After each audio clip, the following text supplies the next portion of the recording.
وذکر 19واں سورہ فی الکتاب مریم اذ انتبذت من اہلہا مکانا شرقیہ. حبیب اپنی کتاب میں مریم کا تذکرہ کرو. اب میں آیات نہیں پڑھوں گا. مریم اپنے رشتہ داروں سے ہٹ کر مشرقی علاقے میں چلی گئی، اور جب وہ مشرقی علاقے میں گئی تو اس نے پردہ کھینچ لیا اپنے اور رشتہ داروں کے درمیان. جب پردہ کھنچ گیا، ارسلنا الیہا روحنا، ٹکڑے پڑھ رہا ہوں آیات کے، فتمثل لہا بشرا سویا، ہم نے اپنے فرشتے کو بھیجا اور وہ فرشتہ انسانی پیکر میں مریم کے سامنے آیا. مریم گھبرا گئی، گھبرا کے کہنے لگی کہ میں اللہ کی پناہ چاہتی ہوں. یہ تو کہاں سے آ گیا؟ کہا مریم مت گھبراؤ، انما انا رسول ربک لأہب لک غلاما زکیہ. مریم مت گھبراؤ، میں کوئی انسان نہیں ہوں، بشری پیکر میں آیا ہوں، میں تو تمہارے رب کا رسول ہوں اور تمہیں خوشخبری سنانے آیا ہوں کہ تمہیں ایک پاکیزہ بچہ عطا ہوگا. بچہ پیدا ہوا، بچہ پیدا ہوا. قرآن میرے پاس وقت ہوتا تو میں ساری آیتیں آپ کی خدمت میں پیش کرتا. بھائی بچہ پیدا ہو گیا. جب بچہ پیدا ہو گیا تو مریم کمزور تھیں، ابھی بچے کی پیدائش ہوئی ہے. حزی الیک بجیزی نخلت تو ساقط علیک رطبا جنیہ. مریم تم کمزور ہو نا، یہ جو کھجور کا درخت ہے جس کے نیچے تم بیٹھی ہوئی ہو، ہلاؤ.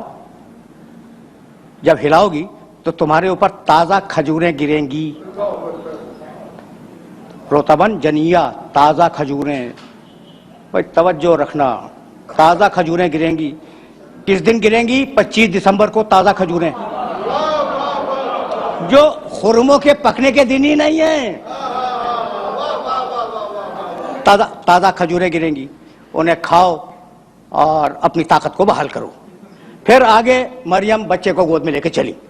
جب وہ شہر ناصرہ کے چوک پہ بچے کو گود میں لیے ہوئے آئیں تو پاکیزہ مریم، کنواری مریم، طاہرہ مریم، مطہرہ مریم.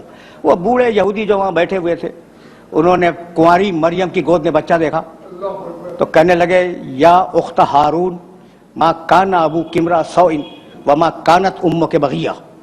اے ہارون کی بہن، تیری ماں بھی اچھی تھی، تیرا باپ بھی اچھا تھا، تو بچہ کہاں سے لے آئی؟ فاشارت الیہ، مریم نے اشارہ کیا گود کے بچے کی طرف. میرے عزیزو، میرے دوستو، میری گود میں بچہ ہے. فرض کر لیں تھوڑی دیر کے لیے میری گود میں 2 دن کا 2 ہفتے کا کوئی چھوٹا سا بچہ ہے. آپ نے مجھ سے سوال کیا، کوئی علمی سوال. میں نے کہا اس بچے سے پوچھ لیں. تو اب 2 صورتیں، اپنی مثال دے رہا ہوں، 2 صورتیں. میں نے کہا بچے سے پوچھ لیں، ٹھیک ہے نا؟ تو یا تو میں پاگل ہوں اور یا پھر مجھے یقین ہے کہ بچہ بولے گا.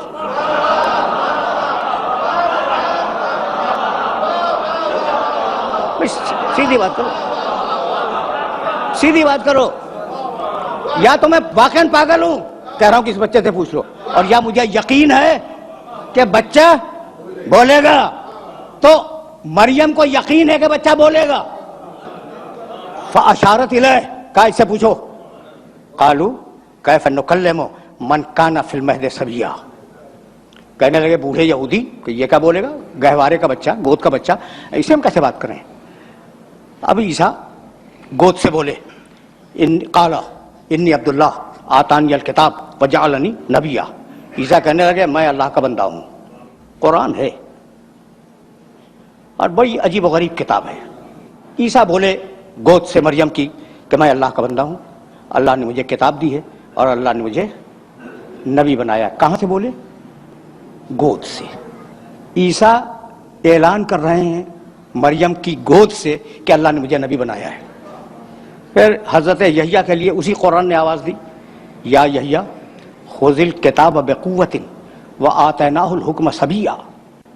اے یحییٰ ہم تمہیں کتاب دے رہے ہیں، اس کتاب کو مضبوطی کے ساتھ تھام لو. وآتیناہ الحکم صبیا، ہم نے بچپنے میں یحییٰ کو نبوت دے دی. پروردگار عیسیٰ کو بچپنے میں نبوت دیتا ہے مریم کی گود میں، یحییٰ کو بچپنے میں نبوت دیتا ہے. یہ جو کائنات کا سب سے بڑا نبی ہے، اسے 40 برس تک انتظار کروایا.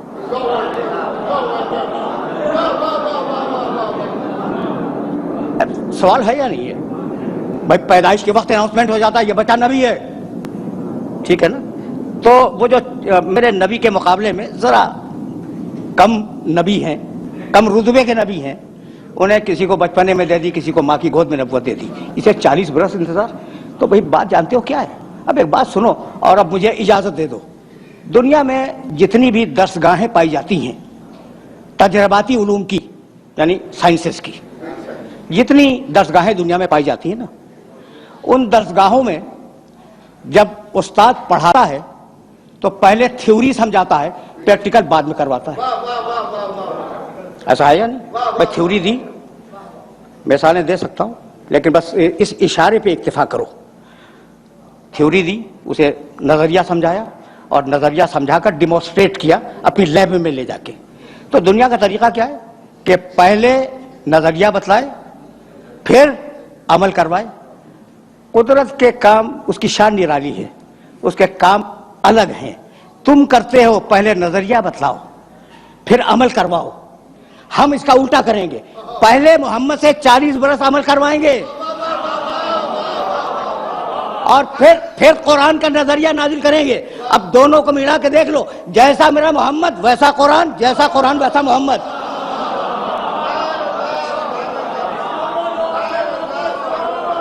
یعنی میں کہنا یہ چاہ رہا ہوں کہ یہ دو الگ الگ چیزیں نہیں ہیں، لفظ ہیں سمجھانے کے لیے دو الگ الگ، قرآن اور محمد یہ دو الگ الگ لفظ ہیں، مفہوم ایک ہی ہے۔ بھائی پہلے میں نے اس شخص کو بھیجا اور 40 برس اس کا کردار دیکھو، اور پھر اب قرآن بھیجوں گا اور دونوں کو ملا کے دیکھ لینا۔ تو مطلب تو یہی ہوا کہ یہ دونوں علم الہی کا پرتو ہیں۔ جب علم الہی لفظوں میں ڈھلا قرآن کہلایا، اور جب نور کے پیکر میں ڈھلا محمد کہلایا۔